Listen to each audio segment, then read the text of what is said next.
Hey, everybody. Welcome back to the Healthy, Wealthy, and Smart podcast. I am your host, Karen Litzy. Welcome to today's episode. And today we are going to talk about running.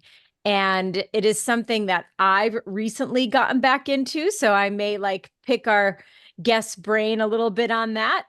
But we're going to talk about running, assessment, injuries, the whole nine yards. So to join me, I am really happy to have fellow physical therapist, Jay Dicharry. He is one of America's leading physical therapists and a board certified sports clinical specialist. He is regarded worldwide for his innovative approaches to rebuild injured endurance athletes through accurate diagnosis, education, and treatment, and loves to see his athletes smile when they see their results. He is also the author of the book Running Rewired. Jay, welcome to the podcast. Thanks so much for having me. And I may pick your brain a little bit about running, even though Let's I do it. am a physical therapist. But you lose all objectivity when it's you, right? You You just can't. can't treat yourself. You can't do it. It's like Yeah. like a whole blinders go up. I don't know what's happening. But anyway, before we get started, let's talk about the why behind what inspired you to write Running Rewired and what makes it different from other traditional running guides or running books. For sure. I think most of the stuff that, sort of you and I were raised with about running was stuff that our, 80s gym coach was told by his, you know, 60s gym coach. And right, we go back and this kind of lore of running is gone throughout the decades. And I had a very unique experience for about a decade to run the Gait and Biomechanics Lab at University of Virginia. And through that experience, I was able to see things not as far as just like how many miles do you run a week, but actually getting objective data on how people move, how that correlates back to their musculoskeletal aspects, what separates the best runners from the weekend warriors, and all these things, right? And data on over 7,000 runners. And I just thought that it was a disservice not to sort of share that. So I've made that sort of my MO to try and help clinicians and athletes themselves, right, do a better job of assessing things and trying to change a narrative on how we prepare runners for sport or wherever athlete, right, to prepare runners for their sport. And I think it goes back to, do you really understand what you're investigating, right? And you understand how to apply. So it's, yeah, just trying to help people do a better job. It's been my goal. Right. And to that point, in the book, you sort of emphasize that running isn't just a natural movement. Like we all think, well, babies run, kids run, so it must be natural. But it's something that does require training. So, can you elaborate on some of the common mistakes you see runners make in terms of body mechanics, kind of going back to your training in body mechanics? And then we'll get into kind of eval and assessment and stuff a little later. For for sure, it's like, and look, like some of the stuff doesn't have to be that sophisticated, right? If you go to any, high school cross country or track meet, right, across, the last, depending on the athlete, right, depending on the last 100 meters to last mile, right, you see just posture completely fall apart. These kids are way in the back seat or slumped over running, and like, it doesn't take a genius to understand that that person's tired, right? And my response to that would be, well, you didn't prepare your athlete for the demands of the sport. The goal of that event was to run a 5K. It wasn't to run a 4K, right? It wasn't to run a 3K. Mm-hmm. So we know now that, postural compensations can greatly affect running economy, right? They can greatly affect tissue load. So people say, oh, well, how many miles are you running a week and how fast are you running? Like, those two questions aren't helpful, right? Like, the helpful question is, how can we find out the rate limiting step and where somebody is? And that's the way I want to. I'd hope a clinician's kind of approach a new way to look at an athlete, as far as like, hey, and again, I don't know where your patient is, right? That's why you need to do an eval. But when you're going through that process, like, hey, where do you want to be, right? I always start with, how can I help you? What are your goals, right? Because that's I'm irrelevant, right? I want to make sure my patient's goals are front and center, but where are you starting from? And so where's that entry path, right? How do I onboard you to get to those goals? And I think that's where things get lost, right? Because we talk about, you know, the most common imbalances, the most common things, those are helpful for sure. But I think the bigger thing is, when you see something go awry, I want you to ask yourself why. And it's probably not just because they're not running enough miles per week, right? There's probably something else going on. Right, right. And you're right. The first thing that we ask is what is your running schedule like? How many miles are you running a week or a day? And then we try and hypothesize what could be going on without digging a little bit deeper. So let's say I'm your patient, I'm coming to you, and we need to do an assessment, right? So are we just assessing the lower quarter, right? Because they're just running with their legs. So can you walk us through an assessment and talk about the things that you're looking at that might be part of, let's say, this a running impairment, or maybe leading to an injury, or a reason why they may be injured? Totally. And, I get it. Everybody's busy, right? We want quick, easy, kind of tight evals to get through. And we have things like the, FMA, all these different, Mm-hmm. tools. And again, those are general screening tools to get general things in a general population. And that's probably not a good assessment for the actual patient in front of you, right? So, um, I put every single runner through a pretty exhaustive test. Like every runner I see gets 28 tests, right? And some get more, right? And those, it Mm-hmm. doesn't take long at all. But the reality is my caseload for decades has been people that kind of failed other providers. And Mm-hmm. again, like, oh, you have Achilles tendinopathy, let's just look at your foot and your ankle and call it good, right? Oh, you have, low back pain, let's just look at your low back, right? And like that's the wrong way to do this. So I look at everything and everyone, and my philosophy has always been leave no stone unturned, right? So for every single person, I'm not doing it, checking out C1 and C2, right? But like, yes, I am doing an upper body assessment. I just spent a lot of time with shoulder blade integrity, right? Postural awareness. I spent a lot of time looking at spine position. And why? Why Yeah, are you looking at someone's scapula when you're, because I'm sure you get your runners or your athletes come in and you're like, okay, let's take a look at your scapula. And they're thinking, what in God's name is this guy doing? I said, I'm a runner. yeah. So great question. So here, let's break this up into sort of two categories, right? So one is we'll look at the sagittal plane, right? The kind of Mm-hmm. front to back aspect. Then we'll talk about the rotation aspect second, transverse plane. So in the sagittal plane, right, we know that we should be able to keep, I always tell my runners, stack your boxes, right? Everyone should be able to keep their torso stacked over their pelvis as they run. Now, not saying military posture, right? But wherever your lumbar curve is going to be, it's fine, right? But you should be Mm-hmm. able to keep your upper body relatively stable over your lower body. And for a lot of not just runners, right? A lot of people, right? We tend to be very forward dominant, right? We're on our phones, we're on our computers. And so, it's not just the fact we're tight up top, but we don't have enough strength to hold us back for, As I just sit up in yep. my seat. Yeah. So we don't have enough strength to hold us in that position for, again, like 1K, 5K, 26.2 miles, whatever your goals are, right? So I look at this because if you don't have that good control over your shoulder blade position, we know people will tend to slump forward. And when we slump forward, you either do one of two things. You'll either flex your lumbar spine forward and go in a very kyphotic rounded position. Right now, this is what I call the sort of toilet bowl of doom position, because now you've shifted your center of mass very, very far forward, and it forces you to do one of two things. Either overstride, right? Or you're going to trip and fall, which people don't want to trip and fall, so they tend to Right. overstride, right? So, Right.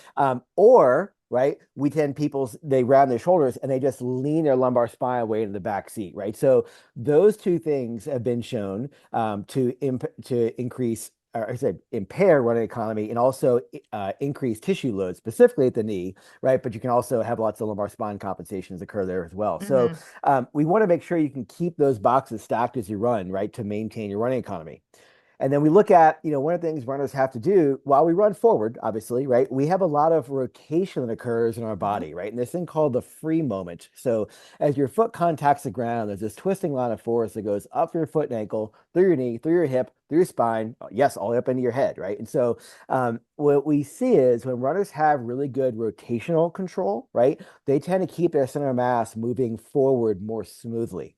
And when people have very poor rotational control, so again, shoulder blades, torso, and spine, right? That all those parts, right? We tend to see people get shifted much more laterally, right? And we talk about like minimizing stress, right? Well, you Mm-hmm. have some lateral loads in the body. People move about 10 to 15% of their body weight lateral as they run every single stride. That's because your center of mass does have some sinusoidal oscillation to it. But if you can't rotate very well, what happens is we see those loads increase, right? Now you've got more load on what, like lateral hip muscles, foot, Mm-hmm. medial, foot and ankle, right? So it's like those are all things that fatigue because we don't train them enough. So, part of what I tell people is like, hey, you've been punching yourself in the face for a long time, right? First thing we're gonna do is stop punching yourself in the face. Let's go back and find out why you've got these excessive loads in your body, because I don't care if you're running 30 or 50 or 80 or 100 miles a week. I care the quality of that you're putting into those miles, right? So if you're running 30 miles a week, I can make that 30 miles become way less stressful, right? And then Mm-hmm. therefore we can offload tissue, or maybe you can increase your running volume if you wanted to and have less total stress in your body. So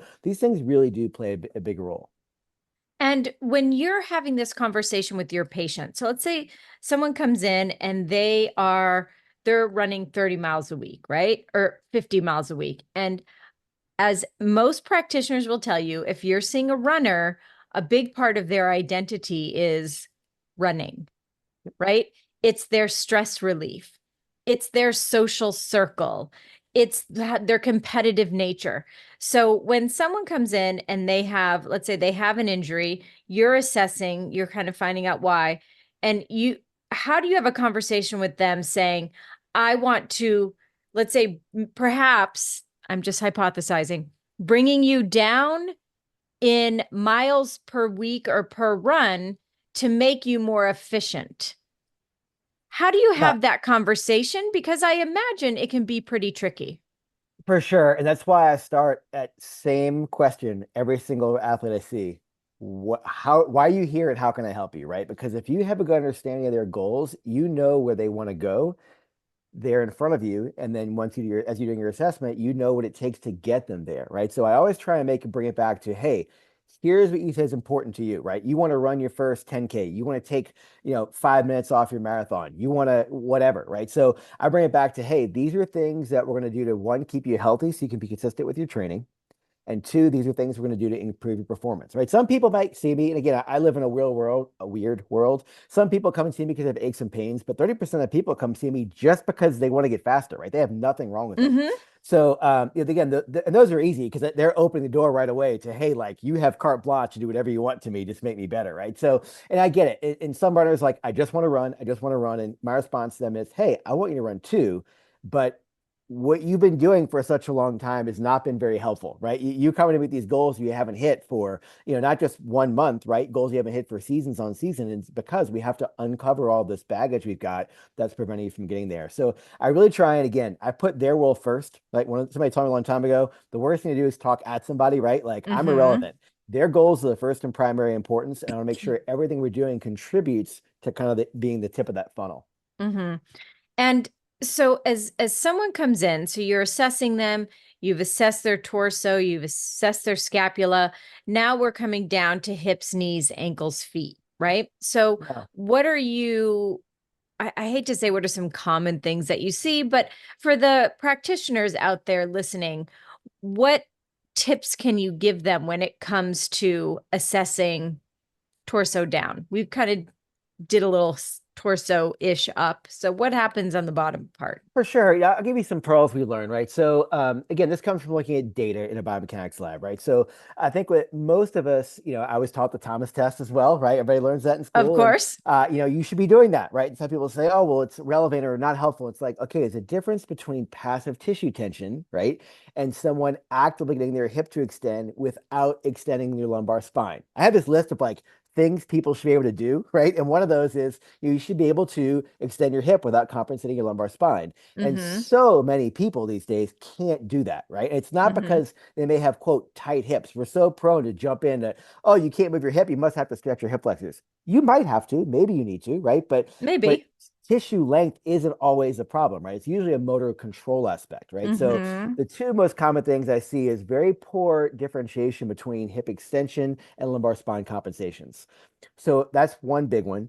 The other one I see at the hip a lot is poor rotational stability, right? We've gotten really good at talking about, lateral hip strength over the years. That's great, Mm-hmm. certainly important, but when you look at the loads on your runners, what we see most often is the limiting factor is not the frontal plane aspect, not the side to side hip strength. It's the more rotational hip strength that's really Mm-hmm. limiting things. And so, I'll kind of flash back. Everyone's had a patient, or maybe you yourself, right? If you got that picture at the finish line of your 5K, 10K marathon, whatever, and you've got that kind of dreaded dynamic valgus, right? And the interesting thing is we've done research on this in our lab back at UVA, and when you see dynamic valgus, right, so the knee kind of crashing inside, Mm-hmm. you see that picture is mostly a 2D, right, a frontal plane problem.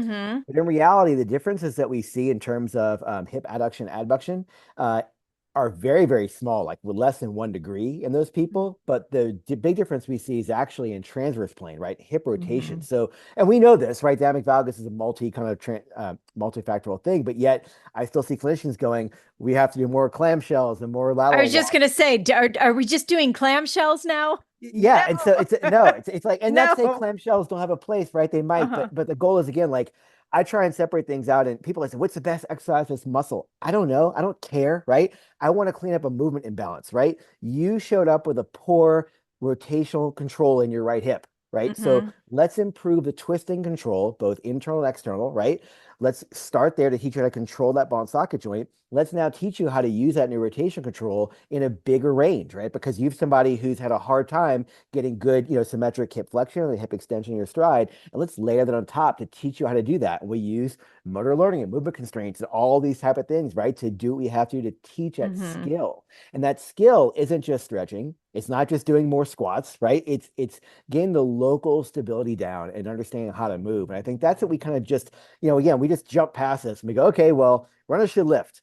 Sure, I agree with that statement, Hmm. but you're missing out on the skill problem, right? And that's one of the Hmm. things I try and make very broad distinctions from. Like there's a time and a place to strengthen, there's a time and a place to work skill, and there's time for both, right? And you can't, Hmm. I'm not in the either or camp, but we have to look at, are we again uncovering all the bases, or uncovering all the, everything we see to make sure Hmm. we're fixing the problems.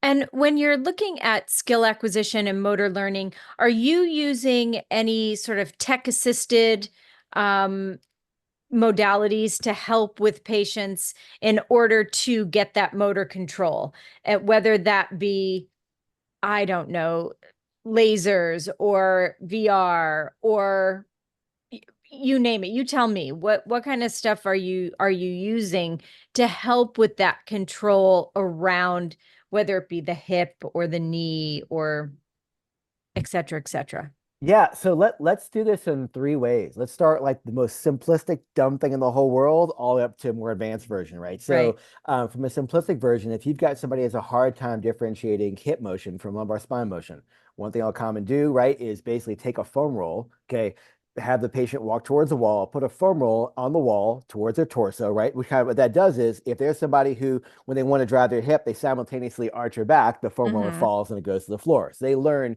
to keep the torso in line, right? So you're just using a movement constraint to try and now have say, okay, now do a leg swing, or maybe you're loading it with a band, right? Trying to get resisted hip extension. Super simple, right? But then you said, let's talk about the rotation thing he just mentioned. Well, what you can do is you can take your phone, your patient's phone, they already have it, okay? Put it on their hips. And if they're doing some type of, let's say you're doing a Swiss ball curl single leg, right? More of a higher level exercise. You could put the phone on their weight, just tuck it in their waistband, their shorts, and you have your Apple TV, which are dirt cheap, right? And you can actually have your patient watch the rotational change, right, in their pelvis, okay, as they're doing that to teach them how to stabilize. Wait, That's the say that first. again.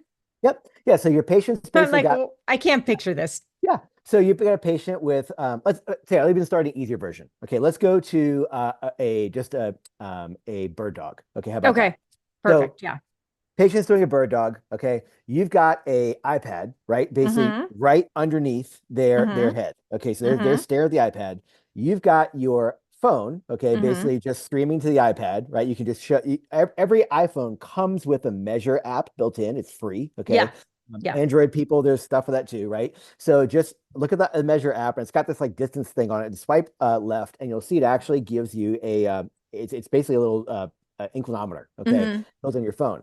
You stick that inclinometer on your patient's lower back, okay, and they can now do a bird dog, right? Because sometimes people, what they do, Uh-huh. they put their arm up, it's fine. They put their leg up and they lean sideways, right? Totally. Yeah. And so you could give them feedback on how stable can you keep your spine as I'm asking you to drive your hip from flexion to extension. Why? Mm-hmm. Because driving your hip from flexion to extension is really important as you run, right? So Yeah. it's a simple thing to kind of, again, work on improving the quality of movement, right? So instead of saying, Mm-hmm. hey, do this for 40 reps, do this for 2 minutes, I gave that person a goal, not just volume, right? I'm looking at quality. I'm really, really big on Mm-hmm. that. It's trying to make sure we're teaching good habits and good skill. Yeah. So that's sort of like something you can do. All it's free, right? Mm-hmm. And then you go the other route. I mean, yes, I'm again, I work in a research lab. I have lots of toys and tools and stuff. I've got IMU suits and mocap systems and force plates and all kind of things. But I mean, people, it's 2024. Like there's lots of, affordable, options to look at things. I mean, two of the better IMU systems out there, and again, I don't get paid by either one of these, Run Easy and also Run Scribe, right? So they're two different systems. They do look at different parameters, but those are things you could actually put sensors on people, say, hey, go run. You can run a treadmill, you can run inside, you can run outside, right? You can run anywhere you want and get, again, quality data on how are someone's mechanics changing as they run. So, Mm-hmm. or are they where you want them to be, right? So you've got, you have to look at, does someone know how to move first, right? Can we Mm-hmm. teach that skill, and then can we see skill transfer into running? And those are two very important things, because I think that a lot of clinicians we were sort of promised this wearable tech revolution was going to come, right? We were told Yes. all these things were coming, they're going to make you It's better. yeah, and it's going to be super affordable. Anybody can use it. Turnkey, yeah. Piece of And cake. and we all got frustrated because the stuff like our Garmin wasn't telling us things we wanted, right? It's giving you ground oscillation and contact time. Like, not to say Oh, those are okay. irrelevant, but those aren't the things I'm looking to, right? So Mm-hmm. I think it comes down to, what do you understand and what do you trust and what data points would you like? And there's so many tools out there. And for any Mm-hmm. clinicians listening, like I want you to do me a favor. I want you to take a sheet of paper and say, if only I could have, right? So what metrics do you want? Do you want input on lumbar spine position? Because you can take a run scribe and there's a pelvic sensor on there, and you can get measures of what? Lumbar compensations from mile Mm-hmm. 1 to mile 5 or whatever, right? So if you want to look at, does somebody's lateral stability change a lot, right? You can put a run easy in somebody and see that. Does somebody's running economy change? You can see that right now. Those Mm-hmm. systems are cheap, like really cheap. So, there's lots of tools out there. And so I want you to make a list of what data points you'd want and then do some research on what tools can get you there, right? And I Yeah, think that's really that's great. important. Yeah, because not everyone has access to a biomechanics lab. Sure. And then the other thing that, a lot of physical therapists do, I know I do, I used to, not so much anymore, is you get someone on a treadmill, they run for 5 minutes, you're videoing them. I mean, okay. But I mean, I guess if the patient has some like real gross changes, you're going to see that. But to your point, what happens after mile 1 and mile 4? Right. Right. So Yep. it's getting someone on the treadmill to run a mile. I mean, it's something. And I think it's better than nothing. Yep. No, totally. And I think But it's a good starting point, right? But yeah, so people always, my students always ask me, it must drive you nuts to watch people run down the street and see stuff all the time. Like, it doesn't drive me nuts. It makes me go, huh, they might have, I see, excessive toe out, right? That might be caused by tight hip muscles. It might be caused by uh, retroverted hip. It might be hmm, caused by external tibial torsion. It might be caused by a stiff foot. I mean, I don't know, right? I know what some of it's. I'm making a hypothesis and thinking like, yeah. what things are causing it. So, for those of you who love to take your iPad out and draw lines on the screen, do keep doing that, right? It's a great starting point, but Hmm. it doesn't tell you where to go, right? It tells you, huh, Right. these are some things I see. Let me make note of that, and then let me see how those things I just found correlate back with what I just found with my musculoskeletal analysis on the table, right? That Hmm. tells you concretely what you want to basically kind of spend your time dwelling on. So Right. I think it's a starting point for sure, and it's a great teaching tool. Patients love to see themselves, right? So Yes. Yes. and it's funny, even with all the fancy stuff I've got, 90% of my teaching is still done with a video because Hmm. people like to see it's intuitive, right? They don't Yeah. understand, gee, I can see a change of acceleration in 300% on it's like they don't get that, right? Like that's not what Right. they care about. Right. But they want to understand, they want to see that thing, right? If they can see it, then they can understand it. So I do Hmm. teach with those tools a whole lot. For the what I'm looking at, I mean, I'll give you a secret too. When you look at any type of sport, there are kinematics, which are range of motion type things, and you can see that with your iPads and your Hmm. tablets and stuff like that. And there's the kinetics, which are the forces that drive the movement, and you can't get any of that with any type of visual device. So Right. I'm using other types of tech to show me the kinetics. That's what I want to see, because there's asymmetries, right? There's great papers out just recently in the past few years Right. looked at, even healthy people have asymmetries, and I think it's Sure. important to understand those are asymmetries and how you get there. Okay, you still have to get there, right? And so I allow a decent, not allow, I should say, I'm okay with a decent bit of asymmetry as far as in kinematics. Hmm. When we see asymmetries in kinetics, those things usually end badly. It's basically showing you not only do you have a little different strategy to get where you want to go, you clearly you can't generate force fast enough on your left leg compared to your right, right? Like those are the kind of things Right. that really go a long way. So there's a role for tech in this for sure. And again, you can't see those with a naked eye or with cameras. Right. Right. And those, like you said, those little asymmetries, let's say the people coming to you now, like the healthy people coming to you, if you're picking up a small asymmetry, like you said, that may lead to something down the road that could be not so small. Totally. Right. Yeah. So being able to see that and pick that out and help that person now to help them exponentially in the future. Yeah. I So mean, I've never had a runner in my life come in and said, I'm great where I'm at. No one says that, right? Like they all want to push the needle right, some way, right? They want to turn the knob. right. So whether it's running longer, running faster, hitting it, like everybody wants progress, right? So if they're kind of okay where they are, I'm happy, right? But if they tell you, hey, I've got these goals to check off these 10 boxes this year, Hmm. well, if you're going to increase intensity and volume on top of this and the easier mechanics you're putting into it, let's make sure we're Yeah. putting out fires before they get to turn into a forest fire. Yeah, I always like to talk to patients about one, and you mentioned this sort of the efficiency of their running, and two, the capacity they have for the extra loads that they would like to place on their body. So, would you mind talking a little bit about that concept of capacity and how it relates to runners and running injury or preventing running injury? Yeah, so I mentioned earlier this art, I kind of group my kind of approaches into skill versus kind of, again, performance type work, right? And Hmm. so one thing that's very interesting, right? This is the past like 5 to 7 years has really come to light with newer studies looking at the study behind capacity. And we typically we've thought about, oh, well, okay, 3 sets of 8, 3 sets of 10, 4 sets, whatever, right? We're building muscle Done. strength. Done.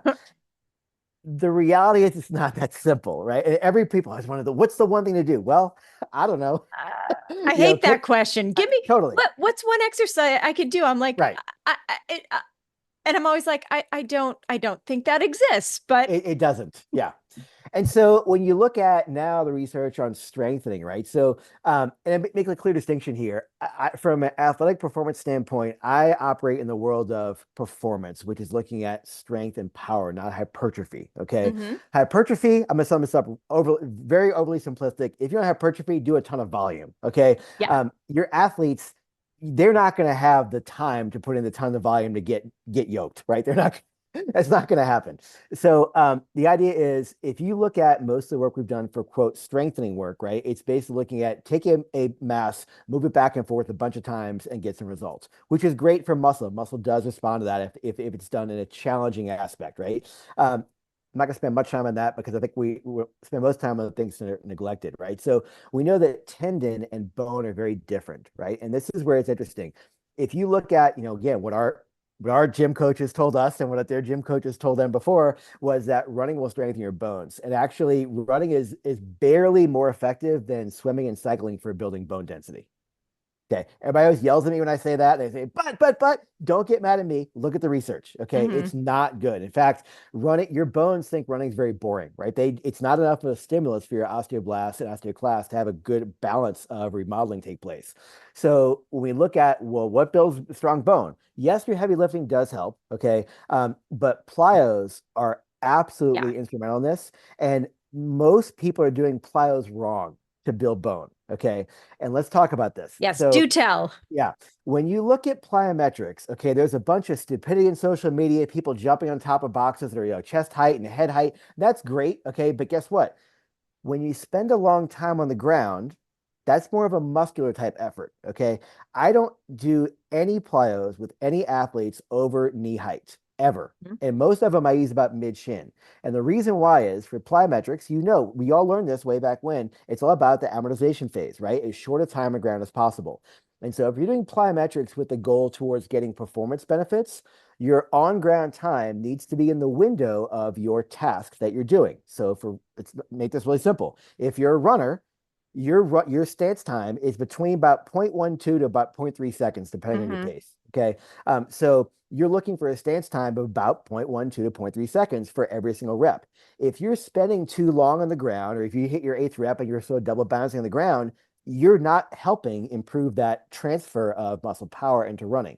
But you're also moving your time on ground is too long for it to actually improve bone density. The Mm. current research on bone density says you need to be on and off the ground in under 0.1 second. So to do this, you don't want a big challenge of height. In fact, I have my runners I back things way down. But I typically start my plyometric for bone, right, on a curb. Everybody has access to a curb, right? Mm-hmm. They're free. They're free. Your city pays for them. But what I have you do is you put one foot down on the street and one foot on top of the curb, right? So you have both legs. So we're jumping off both legs, not just one. And I have them explode up as forcefully as they can. And I have them switch feet in the air, right? So the right foot's on the curb, their left foot's Mm-hmm. on the ground, they land. But the key is I tell them the floor is glass. I want you to break the glass before you come down. That's the cue I give them because it teaches them not to land and push off, but to start driving before they hit the ground because they have to go off Mm. before 0.1 seconds. Okay. Mm-hmm. That's really critical because the research shows we need less than 0.1 seconds. You need to be very, very, very minimal in your volume. We're looking for 40 reps. That's it. Uh-huh. Okay. And you need to do these, most importantly, pre-run. Okay. If you run first, the benefit you get from the plyometric exposure to your bone actually gets blunted, right? So you have to do them pre-run. So those are again, we know we need strong bones. We've been told running is going to make you stronger bones. It's not, right? We've been told plyometric is going to help. Well, if you do them a certain way, right? So again, Mm-hmm. super quick contact times before you run, and always going to be super forceful, right? So those are three things for bone. Now, tendon is very different. Tendon's on the opposite, right? So we said running is too slow to build bone. Mm-hmm. Running is too fast of a contact time to build tendon strength. And most of you, when you do your strength work, you're still moving too fast to build tendon, right? There's a great paper called No Strain, No Gain, and it looks at strain rate on tendon compensation and tendon Mm-hmm. rebuilding. And what it really highlights is the fact that we need to move very slowly. And the reason why, up until even a decade ago, we're still talking about, well, we start with isometrics and we go to eccentrics, we go to Right, concentrics. right, right. Yeah. And I'm not saying that that's a horrible approach, but new research has shown us better, right? You Mm-hmm. have to move very slowly. So what I focus on first is moving through whatever range we can is doable. And doable means 0 to 10 pain scale. I'm keeping people in that 0 to 3 range because Yeah. we know Yeah. some pain's okay for tendon. But I say, look, if say somebody has Achilles tendinopathy, right? We might start with them moving from foot flat on ground to Mm-hmm. whatever their terminal Mm-hmm. plantar flexion is, or we might start someone in a negative, right? We might start Yeah. them dorsiflex. I don't know. I do an assessment on a patient. Depends on their tolerance. Yeah. Totally. But we start them there, but we have to move very slowly. So 2 to 3 seconds on the way up, 2 to 3 seconds on the way down, right? Yeah. And the reason why is we're trying to get, tendons are already very viscoelastic. They love to be bouncy rubber bands, right? And they don't get very overloaded. Okay. So you're moving fast, the tendon's like, whatever, Piece of cake. Yeah. yeah, you can take a GRF tendon, load it. It's like, I'll do it best I can, but it's not going to make it better, right? So more running won't improve your tendon quality. Slowing it down, actually, when you look at the cellular mechanics, right, you have these proteins in the cell wall, right, that actually Mm-hmm. trip back and forth in each other, and they actually start an MRA transcription process in the cytoplasm to rebuild the tenocytes, right? Turn that tenocyte on because tendons don't inflame like everything else does. So you have to Correct. move very slowly, right? So if my runners, I typically have them doing some type of hamstring tendon work. I typically have them doing some type of quad tendon work, and I Mm-hmm. have them doing some type of Achilles tendon work. And then again, the three movements, keep it really simple, right? But doing it very slowly. If I've got middle school and high school folks, I typically throw in some posterior tib stuff because they usually have lots of problems with shin splints. Mm-hmm. But again, slow, slow, slow is the name of the game to get that tendon to rebuild and remodel. So again, Yeah. those things get lost, right? So we've talked Yeah. about, again, number of sets, number of reps. Now I'm asking people to pay attention to speed as well, because that Yeah. goes back to how we can improve tissue specific capacity. And I think that gets overlooked. Yeah. Amazing tips. And what I use for my tendon folks is I have everyone download the Metronome app, which Mhm. is free on their phone. Yep. And we set it to 60. And I said, and I always tell people, I know it's boring and it's not exciting, but I want you to go up 1, 2, 3, down 1, 2, 3, up. Yep. And they're just like, why? And I was like, well, number one, I want you to do it slowly. Number two, I want you to focus. The metronome helps you to do both of those things. Yeah. Um, when it comes specifically for tendons. Yeah. And I find that, yes, it's patients are like, oh, I don't know about this. But then they're like, why is this so hard? Yeah. And I do want to draw one distinction if I could. So, again, going back to specificity, right? There's tons of Mm-hmm. research to show that well, in novice lifters, you can do almost anything and they get stronger and more powerful. But in Sure. people who have a background of lifting, right? So people who are over 2 years in the weight room in some capacity, doing slow lifts actually degrades performance. So just to help kind of calm the peanut gallery down, take a deep breath. Okay. We do tendon work. We're typically doing like unilateral lower load work, right? We're not talking about Right. doing Right. heavier type of explosive lifting. So you're Yeah. not going to have those. I'm not looking for you to take 300 pounds and do a 3 second negative, three No, second no, no, no. concentric. Yeah. Yeah. So Yeah. we're using this to augment, right? So again, covering the bases. So our Yeah. tendon work is going to be isolated type movements with a whatever challenging weight we can get to, right, to move with good quality. And then when you look at your quote strength performance work, yes, we're going towards a much Something faster. different. Yeah. Yeah. And I think it's a really important distinction.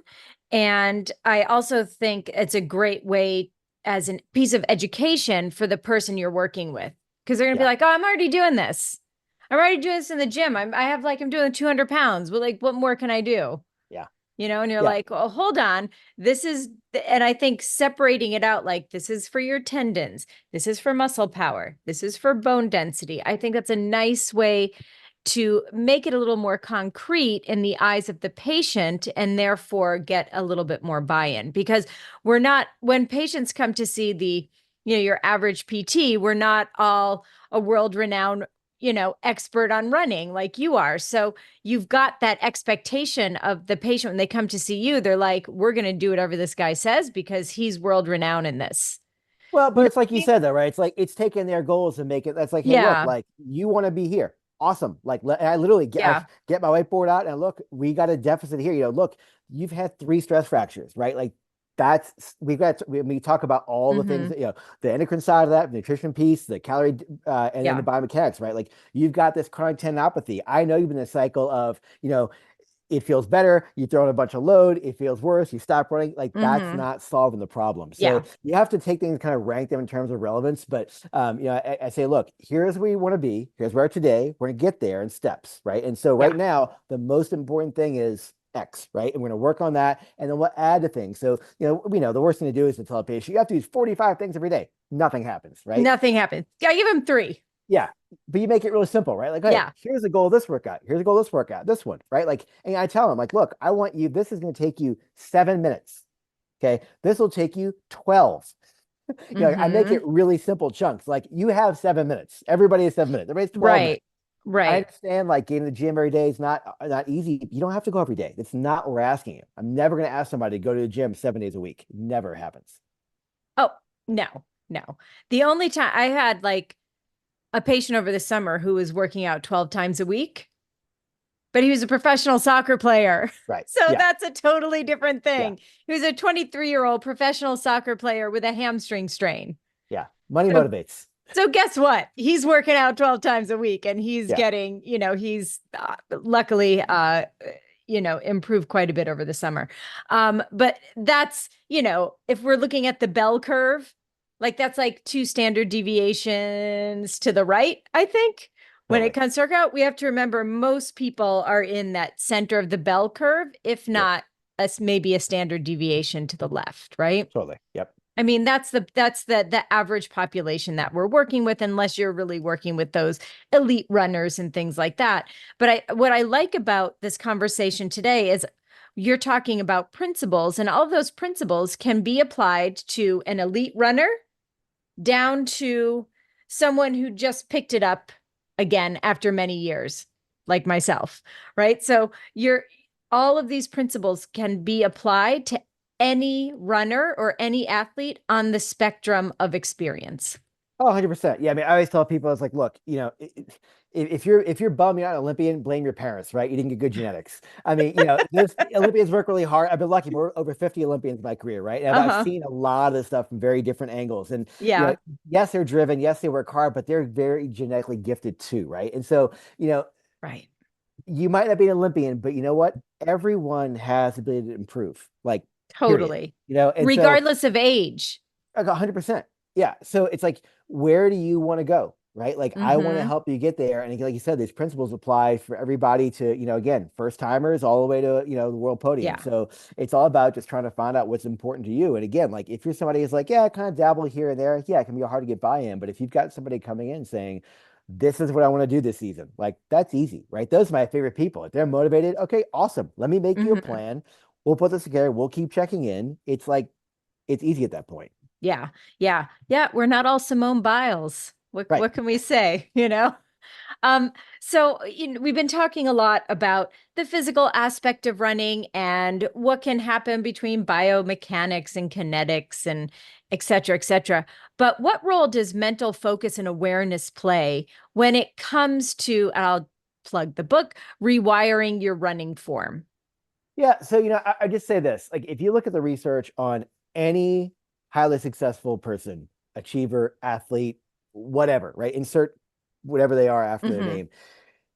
It looks at people who do a really good job don't dissociate, right? So dissociating is, I'm in my 10K, right? My body's hurting. I'm gonna picture myself on the beach drinking a margarita. Like, that's nice and may help you relax, but that's not a successful winning strategy. People who do well associate. You're like, yep, my legs are burning. I'm having a hard time breathing. You know what? Okay, let me think about some of the strategies and doing all these quote exercises my therapist or coach has been having me to do. I'm Hmm. going through my little checklist. I'm feeling good. Like, I'm kind of checking in, right? And I'm dealing with this. And so you've been there before and you know how to move when you're fresh and fatigued, right? And so Hmm. I don't give people 25 cues to think about, but I may give people one or two things at most to think about during their runs, right? And so, again, individual specific with what I've been dealing with for a while, but I have them use those as sort of check-ins. And so Running Rewired was written to say that, there's more than just three sets of 10, right? So I want to help improve the quality of motion. And when we give patients exercises, I don't care if they do an exercise. I care they learn a skill.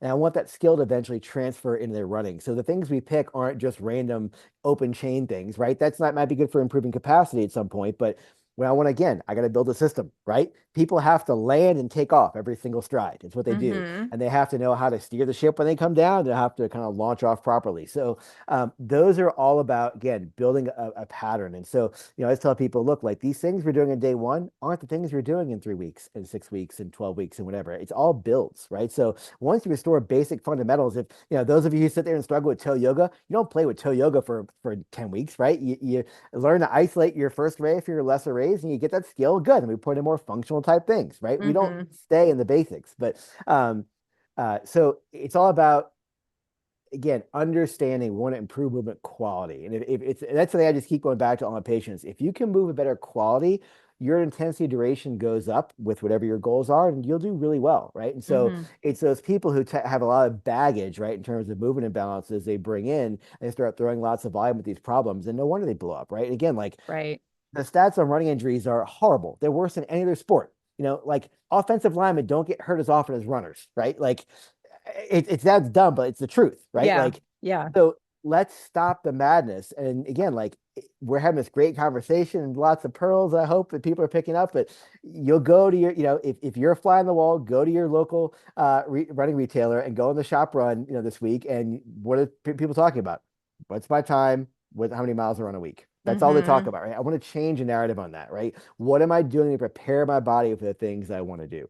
And that's a key to success long term. Yeah. And perfect way to kind of start wrapping things up, I think, here on the podcast. And, you know, uh, my next question was, and you might have answered it, but I'm good. Because there might be more. What is the uh, takeaways that you want people to glean from our conversation today? Yeah, I want you to do a favor. I want you to get a sheet of paper out. It's the simplest thing in the world to do. And I want you to just draw a little, you can use a calendar if you want to, but just draw lines in your thing, make a little calendar grid, right? And people love to put in, I'm gonna do my tempo workout this day, threshold workout, my long run. Great, do that, fine. Put in the days you're going to work on your skill work, put in the days you're going to work on your strength work. And those need to be on your calendar front and center. That one workout you missed 4 weeks ago, who cares, right? But the 40 workouts you missed last year because you didn't show up for that, that's a problem, right? So Hmm. I want to help.